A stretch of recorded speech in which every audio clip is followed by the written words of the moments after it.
கரூர் மாவட்டம் கிருஷ்ணராயபுரம் அருகே லாலாப்பேட்டை பகுதியில் காவிரி ஆற்றில் மீனை வேட்டையாட ஒரே நேரத்தில் லட்சக்கணக்கில் நீர்க்காகங்கள் குவிந்துள்ளன. இதுகுறித்த விவரங்களுடன் செய்தியாளர் கார்த்திகேயன் இணைந்திருக்கிறார். கார்த்திகேயன், விவரங்களை பதிவு செய்யலாம். கரூர் மாவட்டம் கிருஷ்ணராயபுரம் அருகே லாலாப்பேட்டை பகுதி காவிரி ஆற்றில் மீனை வேட்டையாடுவதற்காக ஒரே நேரத்தில் லட்சக்கணக்கான குவிந்த நீர்க்காகங்கள் அதை பொதுமக்களை ஆச்சரியத்தில் ஆழ்த்தியது. அதாவது தமிழகத்தில் பெரும்பாலான நீர்நிலை பகுதிகளில் நீர்க்காகங்கள் காணப்படுவது வழக்கம். தமிழகத்தில் பொதுவாக சிறிய மற்றும் பெரிய நீர்க்காகங்கள் காணப்படுகின்றன.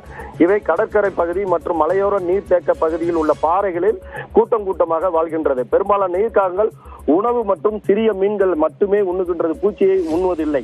இந்த நீர்க்காகங்கள் மீன்களை வேட்டாடுவதற்காக கூட்டம் கூட்டமாக குவிந்து தண்ணீருக்கு அடியில் உள்ள மீன்களை பயமுறுத்தி ஒன்றாக ஒரே இடத்தில் குவியும் போது அந்த இடத்தில் உள்ள மீன்களை வேட்டையாடி தின்பது வழக்கம். கரூர் மாவட்டம் கிருஷ்ணராயபுரம் அருகே லாலாப்பேட்டையிலிருந்து மாயனூர் உள்ள அந்த காவேரி ஆற்று பகுதியில் வேட்டையாடுவதற்காக ஒரே நேரத்தில் சுமார் காலை நேரங்களில் லட்சக்கணக்கான அந்த நீர்க்காகங்கள் அங்கு வட்டமிட்டு ஒரே நேரத்தில் பறந்து மீன்களை வேட்டையாடி உண்ணும் காட்சி தற்போது மெய் சிலக்க வைத்துள்ளது. அதாவது இயற்கையில் கொஞ்சம் இந்த காவேரி ஆற்று பகுதியில் லட்சக்கணக்கான நீர்க்காகங்கள் வட்டமிட்டு மீன்களை வேட்டையாடும் காட்சியை அந்த பொதுமக்கள் ஆச்சரியத்துடன் பார்த்து வருகின்றனர்.